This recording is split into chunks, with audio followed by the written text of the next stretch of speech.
Hello, welcome back to the Fighting OCD podcast with yours truly, Gregory Jean Conrad. I know that last time I did one of these, I promised to talk about um, the cause of, or no, to talk about um, how you can combat the OCD. Um, but I want to go in a different direction today. Um, I had an experience last night that I think is instructive, certainly exemplifies OCD and how very, very particular it is, and how it costs you opportunities, but also, uh, well, just to talk about the experience. Um, I feel like I should say um, I am experimenting with backgrounds, and this is a virtual camera which has some algorithm that defines um, me, my body, and separates it from all the background and then puts this background up. Um, but it's not the same as a really good green screen because if I wave my hands around, I will be missing fingers and things at different times. So, and you can see a little bit of green with my in my there my eyeglasses are disappearing. Um, so that being said, um, last night I got an email from the church, and it was a research email. Um, Part of the church is doing research um, to better understand perceptions, people's perceptions of religion.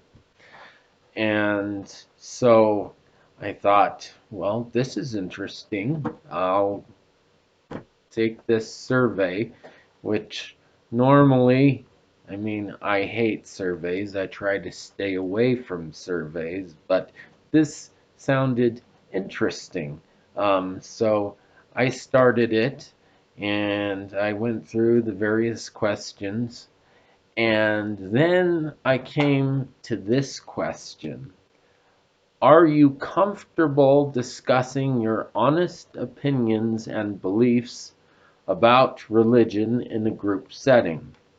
Now that's paraphrased. I don't really remember the exact words, but that's pretty much the gist of it. Um, are you comfortable discussing your honest opinions and beliefs about religion in a group setting? So I see this, and the first thing I think is no. Am I comfortable? I'm never comfortable. I'm always anxious. So um, I can't say no, but I know that if I say no, that kind of pushes me out of the survey. But if I say yes, it keeps me in, and I can learn more about uh, the what they're the, this survey experience, this discussion. Um, but um, I am OCD makes you a stickler for words. It's extremely precise. So comfortable. I mean that just that's a no. Um, and then, comfortable discussing your honest opinions. and beliefs about religion in a group setting. So um, I'm also thinking about how would I be in the group setting, and knowing that sometimes, um, especially if it's a new group, um, I tend to be quiet for the beginning.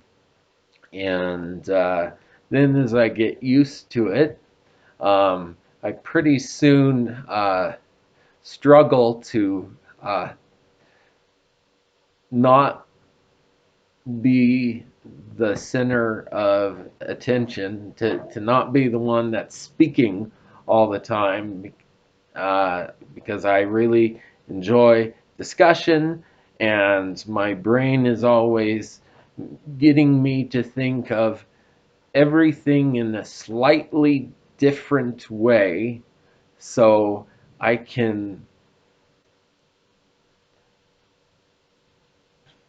look at, well, it just helps me. I see things differently, and that means that I have more to talk about because I see all of these different things. So there's that worry with the sentence, and there's the worry of, well, I've never been one to uh, go to a Bible study with another group of people in a different religion, um, because I don't like um,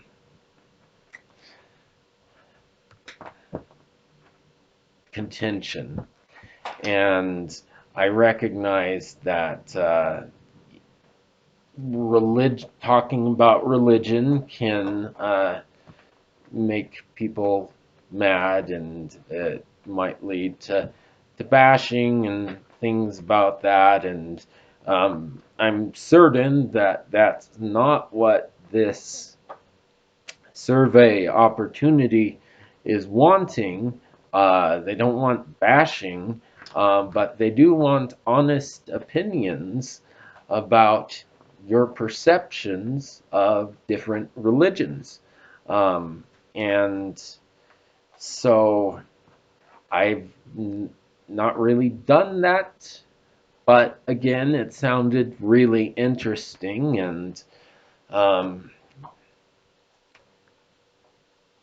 then the other layer of, of this experience with this question is, I'm looking at it and thinking about resisting OCD, and recognizing that, life gets better the more you resist the OCD. Um, and so I'm thinking, yes, I should do this. This will be a good experience. This will be a rewarding experience. And I'm just really interested and desirous to be a part of this conversation, to understand what they're talking about. Um, so there's all of those factors. And um, so initially I click no, but then I don't click the arrow to go to the next question, um, because I realize that that kind of kicks me out of the survey, um, because really what they're trying to uh, discover, and I'm looking at my phone because I wrote a very long email about this, and let's see. So I recognize that the general gist of the survey caused me to recognize that what they're really asking is, are you willing and desirous to participate honestly in a discussion about religion in a group setting. That's really what they want to know. And the answer to that question is yes. So I try to resist this pull to be very honest in the specific way and go with the general gist of it. So I click yes, and then I click the arrow to go to the next question.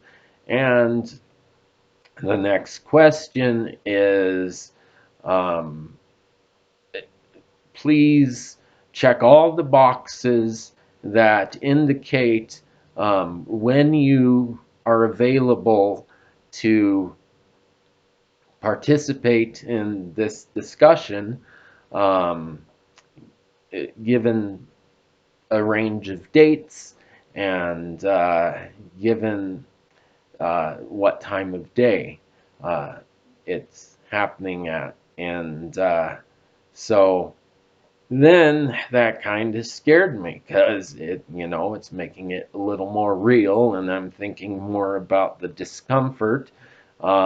And that makes me think more about, well, I'm not really honestly answering the original question because I'm experiencing discomfort just thinking about what's your availability and that kind of thing. So I click the back button and I'm at this question again. And, I'm looking at it, and finally I click no, and then I click the arrow to go to the next question. And what does it say? It says, uh, um, thanks for participating in the survey, but you did not qualify for this round of research.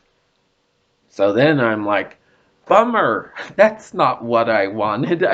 I wanted uh, really another chance to answer the question, um, hoping beyond hope that they'll have some kind of a field for you to explain exactly, for me to explain my exact thoughts. And, why would they do that? They wouldn't do that. But still, I had seen what happens if I click yes. So then I was also wondering about what happens if I click no again, because I'm thinking, no, I'm not comfortable. Um, the answer to this specific question, giving the specific exact wording, is no. So, I did that, and then, it has that message of thanks, but, we're not going to use you. And I'm thinking, well, I remember what happened when I clicked yes. And so I want to participate in it. So I would have clicked the back button and then clicked the yes button and then clicked the arrow and filled in my availability. And, honestly, from there, I don't know if I would actually go forward because, again, I am stuck on the exact wording of the question because I want to be honest 100% of the time. So, bummer drat. um, uh, I cost myself this opportunity. Um, which, by the way, they were saying that, for participating in this discussion, we're willing to pay you $30. And, it's not a ton of money, but it's money, which is, really useful, and wanted for a guy that's disabled and has very limited income because his disability causes him to not be able to hold a normal job. Um, so I cost myself the opportunity in multiple meanings of the word cost. But then I remember that way back at the start of the survey, the person had left their email address and said something like, if you have any questions or comments about this, please email me. And so then I'm like, yes, I can redeem myself. I can redeem this situation, and OCD will not have won. So I go back and I find that and I start to compose that email. And basically, I want to say everything that I just said to you, but, I want it worded right, precisely. And I need to communicate all of these different things that happened at each step, and and do that somehow with some sort of brevity, though really I'm much more concerned about honesty and explaining the situation. And really, I mean, the hope of the email is that they'll recognize, oh, well, he wanted to hit yes, but he hit no, and it just because of his OCD and stuff. Um, but let's give him the opportunity that he would have had if he had clicked yes and filled in his availability. And I guess I should also point out that at the beginning of the survey, it said something like, and please know that your completion of the survey does not actually mean that you'll get to participate in this experience. Um, I don't understand all the factors with that, but they could be sending this to thousands and thousands of people, and so anyway, so I email the person, and it takes like 45 minutes for me to send this email. Always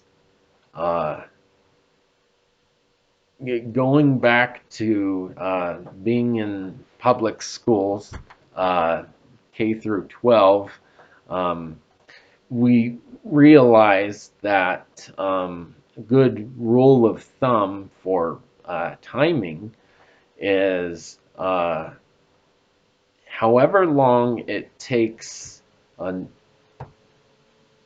normal, and you have to be careful with that word, but really you're thinking normal, someone without OCD, um, uh, however long it would take that person, triple that, and that's how long it's gonna take me.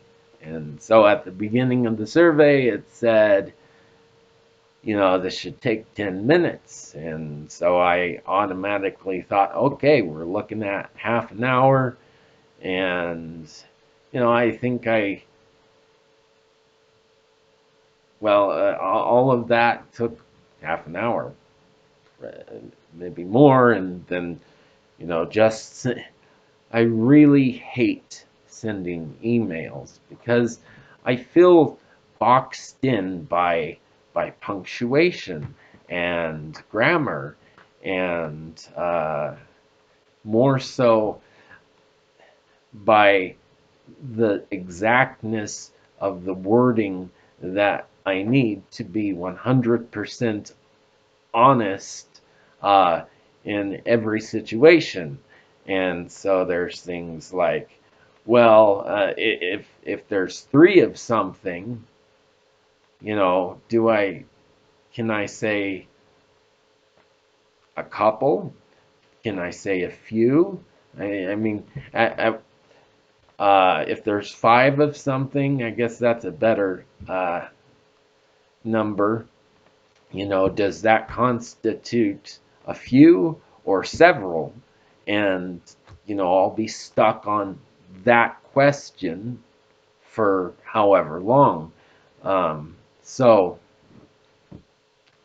anyway, I guess I'm rambling a little, but I thought that um, talking about that experience could be very illustrative of uh, everything that this podcast is trying to communicate. Which, by the way, I was successful in getting a response from that individual. Um, it, it didn't, I didn't, well, I'll just read it. Gregory, thank you for your thoughtful email. That's a good word, thoughtful, full of thoughts. We will keep you in mind for future research opportunities. I wish you the best, sincerely. So, bummer still a little, but I'm also relieved because I know I'm not going to have this uncomfortable situation, as interesting as it might be. But it's not quite as bad as, just had I not written the email, because, they said the thing about we'll keep you in mind for future research opportunities. So, you know, win a little, lose a little, uh, win some, lose some. Um,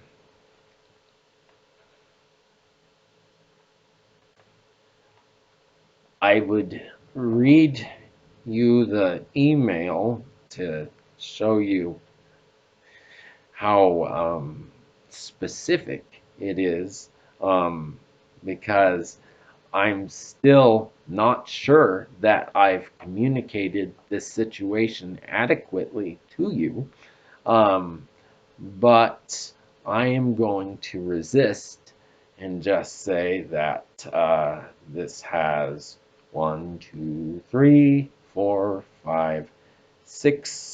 6 paragraphs. Uh, 6 paragraph email, um, which, then I have the thought of, well, does that scare the person? Did that cost me yet another opportunity? But then I try to take a breath and look at their response, and it was worded quite nicely, and no, it hasn't costed. They didn't say we never want to uh, use you, send a survey to you ever again because we know you're mental. It didn't say that. So um, that is the experience, and I think I better in this podcast here. Um, One quick note, I can never, it's very hard to end something. Um, my therapist has given me the exposure of all of these podcasts. What I record initially, I need to stick with and post online. So, if there's situations in these videos where you're thinking, my gosh, this needs editing, uh, just realize that I'm I'm not editing it for a reason, even though I'm aware that, editing could help, but, you know, editing, that's a whole other ordeal that maybe I'll talk to you about sometime. But I need to end this. So thank you for watching this uh, podcast vlog, and I hope to see you next time. And please share uh, this with others. I'm trying to be helpful. So, bye.